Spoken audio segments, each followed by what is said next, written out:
Alright folks, I wanted to make another quick video here talking about brake pads. Brake pads I've used, brake pads we've tried, ones we'll never use again, and ones that we continuously go to. Now, our previous car had the 4-piston Honda Wildwood brake kit on it. Now, we'll start with the Wildwood and we'll go from there. Now, if you're racing, depending on what you're racing on, you need to figure out a few things. How heavy your car is.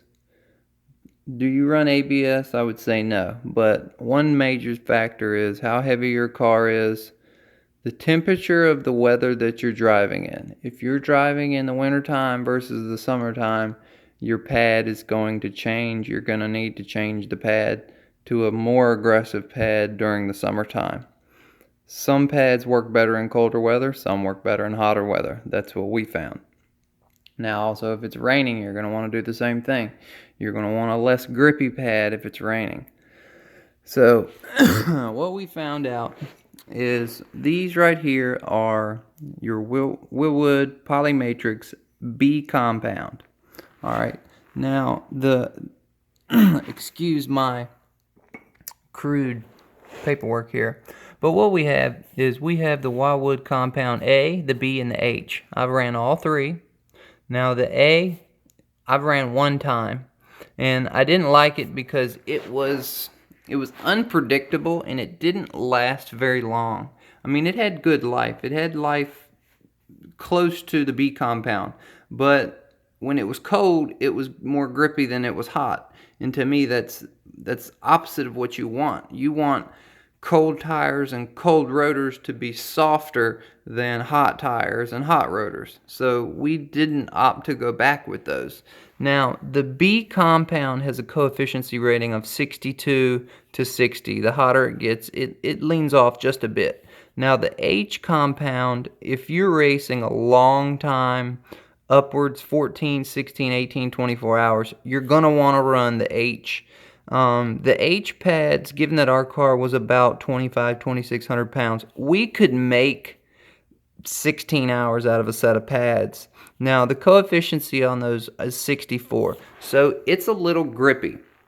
Now, let's see, I think these right here are the, maybe, I don't know, one of these is an H compound, and one of them is a B compound. Let's see, that's the B compound. Okay, so this is the H compound.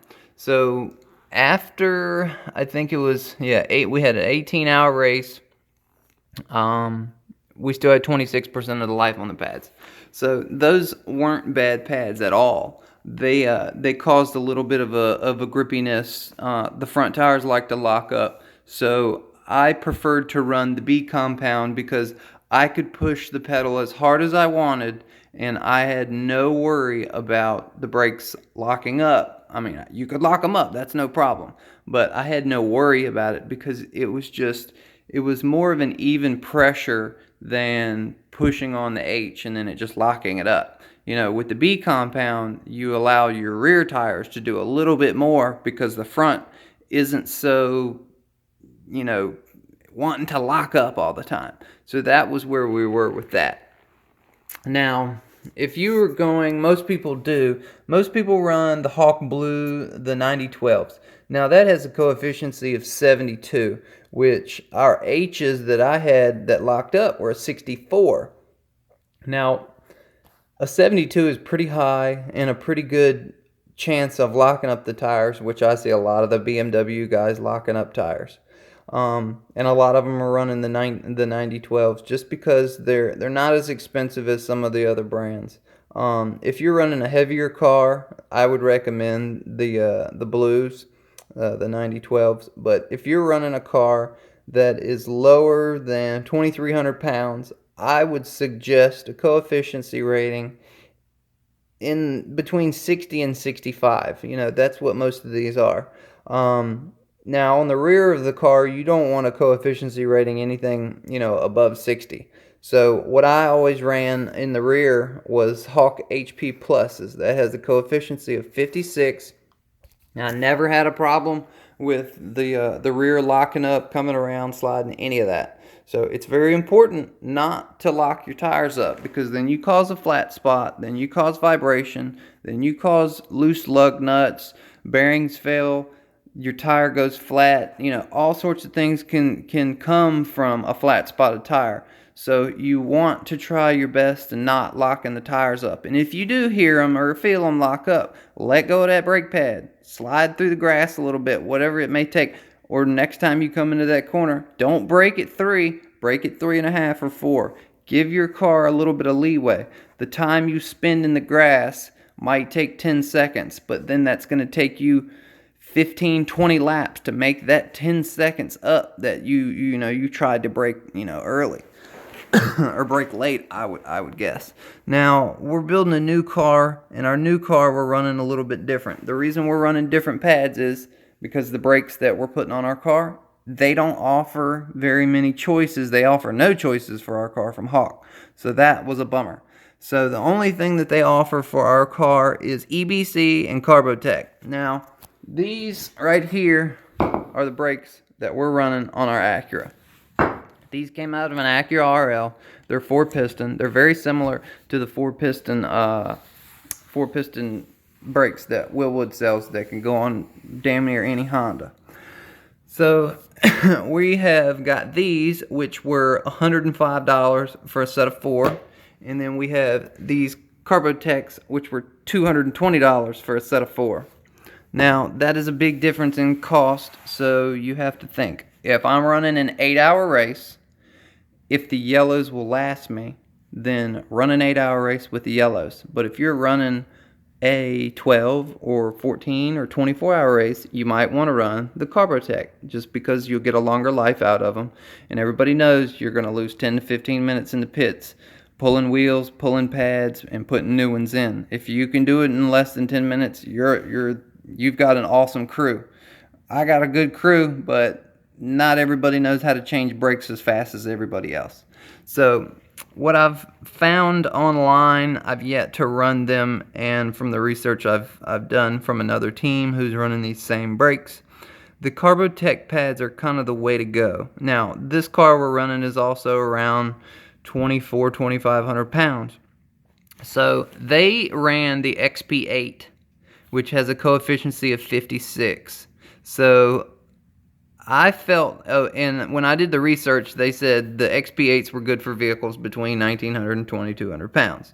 Now, the XP10s were good for a 2,200 to 2,500 pound car, which that is where my car kind of fell into place. So I went ahead and ordered the XP10s, which you can see right there, XP10s.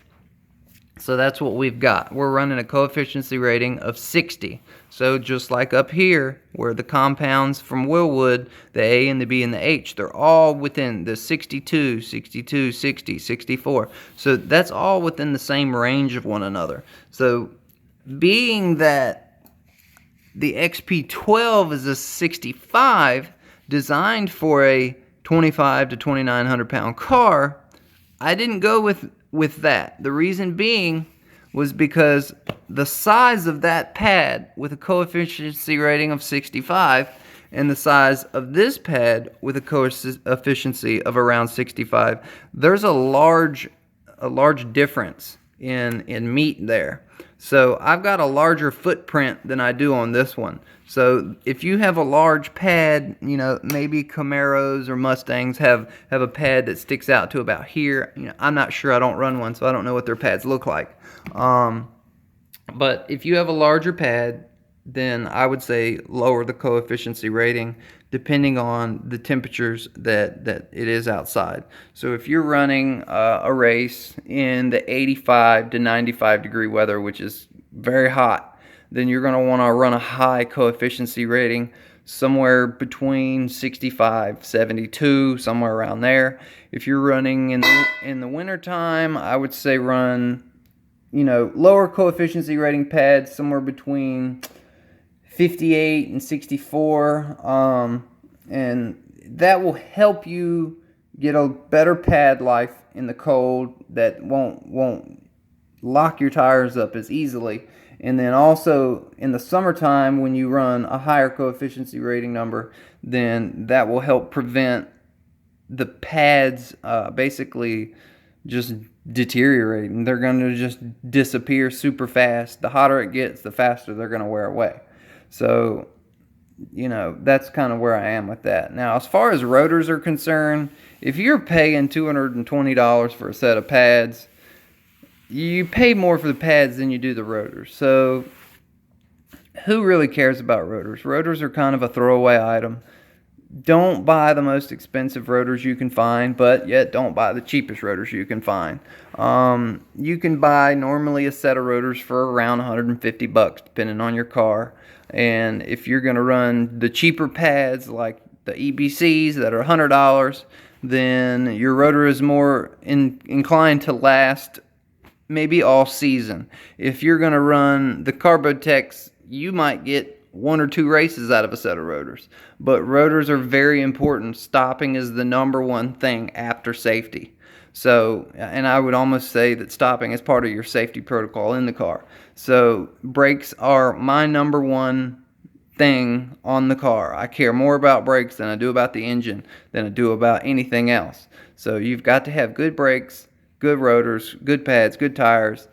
Everything else will fall into place. If you can't keep your car under control, your tires rotating, keep them from sliding, keep them to where they bite going around the corner, then you don't have anything. You can have the fastest race car you want, but if your tires don't hook up and your brakes don't stop your car and they lock them up, all that is for nothing. So do your research on your pads. Please just do your research on your pads. You can find out the hard way. You can buy cheap pads. I ran pads from Napa that lasted 2 hours. So, and those were premium pads that costed probably $60. I just figured we're going to go out there and play around. Let's just do this. It was our very first race. Lasted us 2 hours. And then we were just running on the metal backs of the pads. So, if I was anybody jumping into the game, do your research online. Find a coefficiency rating. For the rear, stay around 50, 55.